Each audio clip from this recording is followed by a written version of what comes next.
Mən Əsgərov Kürdoğlu.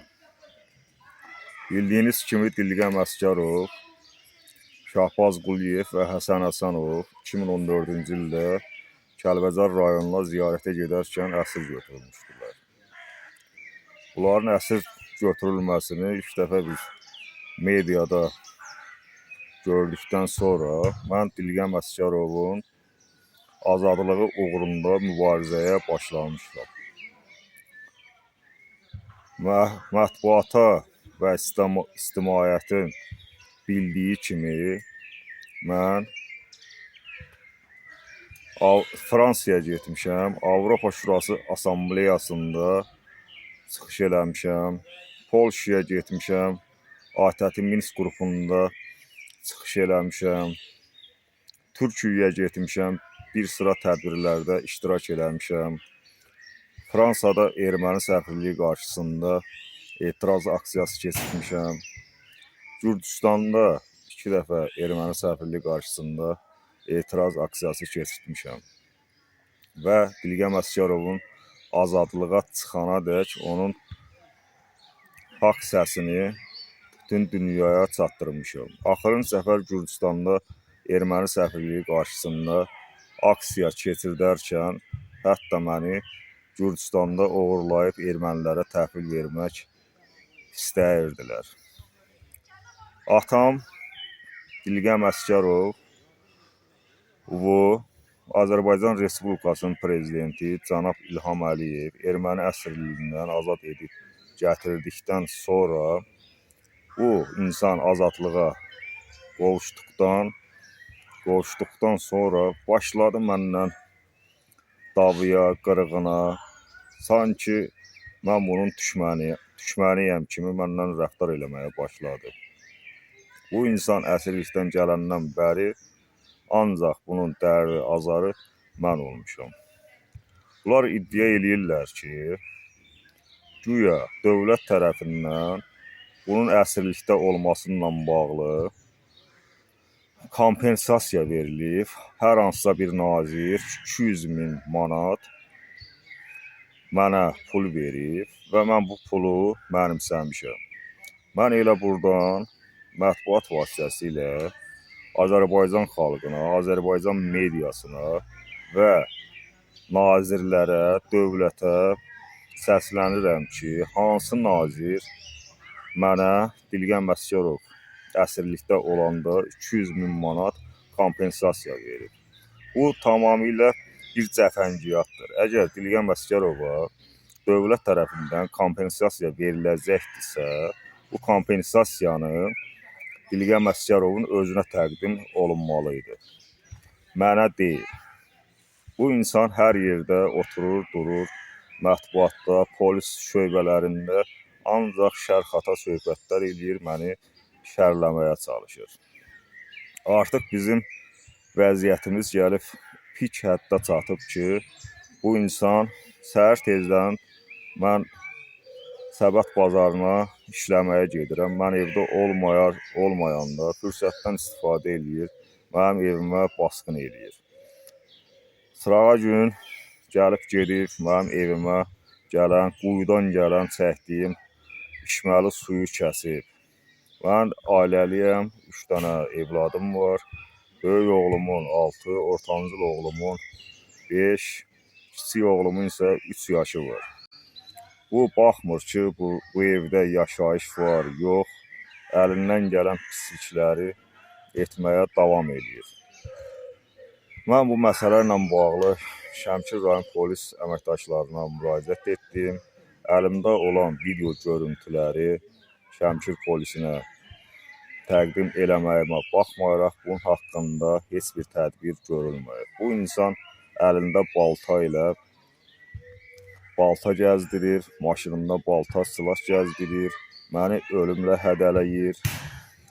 Nədir ki, mən niyə ev tikmişəm, mən niyə, necə deyim, şər atırmana və bildirir, polis əməkdaşlarına bildirir ki, bunun evinə baxın, görün bu evi hansı pullarla əldə eləyib, tikibdir. Bildirmək istəyirəm ki, o barədə açıqlama vermək istəyirəm ki, buna məxsus Seyfəlin başında su anbarı var. Seyfəlin başında ferması var idi. 2009-cu ildə Seyfəli su anbarı tikiləndə bunun ferması qaldı suyun altında. Bu vaxtı bizi atıb qaçmışdı Moskvaya. Larisa adında bir qadınla zakısa düşmüşdü. Heç bizlə maraqlanmırdı. Mən bunun məsələsini, bu fermanın məsələsini 2019-cu ildə qaldırdım. Azərbaycan Respublikasının Dövlət Təhlükəsizlik Xidmətinin əməkdaşlarının dəstəyi nəticəsində bu məsələni mən iddia qaldırdım, gündəmə gətirdim. Sumelorasiyan əməkdaşları, Sumelorasiyan naziri Əhməd Əhmədzadə mənə zəng edərək məndən nə istədiyini dedi. Mən isə haqqımı istədiyimi dedim. Bunun fermasına 149.300 manat vəsait ayrıldı dövlət səviyyəsində, Melorasiyadan. Söhbət pulu götürməyə gələndə mənə bildirdilər ki, sən pulu götürə bilmərsən. Çünki Bilqəm Əsgərov hələ də erməni əsirliyindədir. Gələndə özü götürə bilər. Bu insan yoldaşına etibarnamə vermişdi. Bu etibarnamə əsasında bunun yoldaşı getdi Bakıya. Bakıda müqaviləni oxudu, qol çəkdi və 149.300 manatı götürdü. Götürdükdən sonra bildiyiniz kimi mənim özümdən də balaca bir qardaşım var. Mən evin böyük oğlu olaraq mənə dedilər ki, sən əvvəl geç, ata yurdundan ayrılıb çıxacaqsan. Mənə 2 dənə məhlə verdilər, 75.000 manat həmən vəsaitdən mənə pul verdilər. Mən getdim özümə orada ev tikdim. Bu insan indi mətbuatda, polis şöbələrində məni işarələyir ki, gəlib evimdən pul oğurlayıb. Mən indi Azərbaycan Respublikası Dövlət Təhlükəsizlik Xidmətinin rəisi cənab Əli Nağıyeva da rəsmi şəkildə müraciət eləmişəm ki, bu məsələ ciddi şəkildə araşdırılsın. Görək, həmin pula kim qol çəkib, kim götürüb, bu məsələ nə məsələdir? Sizdən də xahiş edirəm ki, Azərbaycan ictimaiyyətindən ən azından 7 il ərzində bunun nəslində, kökündə, bunun azadlığı uğrunda mübarizə aparan yeganə tək insan mən olmuşam. Mənə indi şərləyirlər ki, sən pul oğurlayıbsan. Gəh şərləyirlər ki, maşın gəlib qapıdan maşın oğurlayıb. Gəh şərləyirlər ki, gəlib evdən pul oğurlayıb. İndi bunun bu mətbuatda çıxıb deyir, Kürdoğlunun həkimə ehtiyacı var. Bunun özünün əsirlikdən gələndən bəri ona dəfələrcə mən demişəm ki, get bir həkimə, get müayinə, müalicə olun. Xeyri yoxdur. Bunun psixoloji durumu çox bərbad gündədir. Bir insan öz oğlunun yaşadığı evdə evinə gələn içməli suyu gəlib kəsərmi? Öz oğlunun evinə balta ilə hücuma gələrmi? Əlbəttə ki, gəlməz.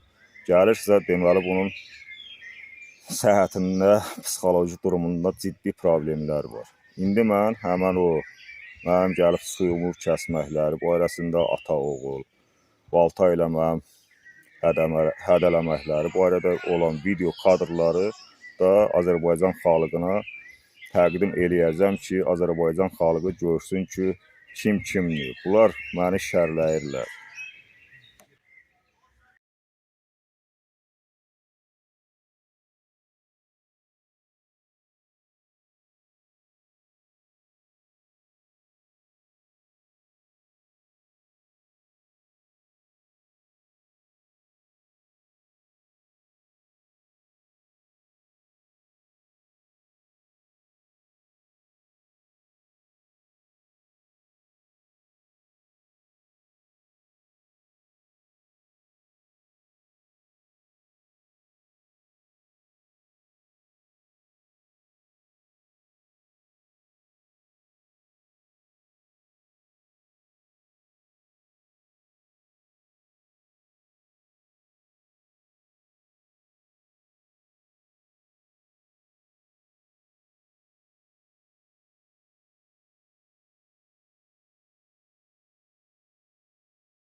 Deyirəm nə qədər yalançı, ondan sonra şərxata danışır. Görürsünüz bu Akşenak mənimdir.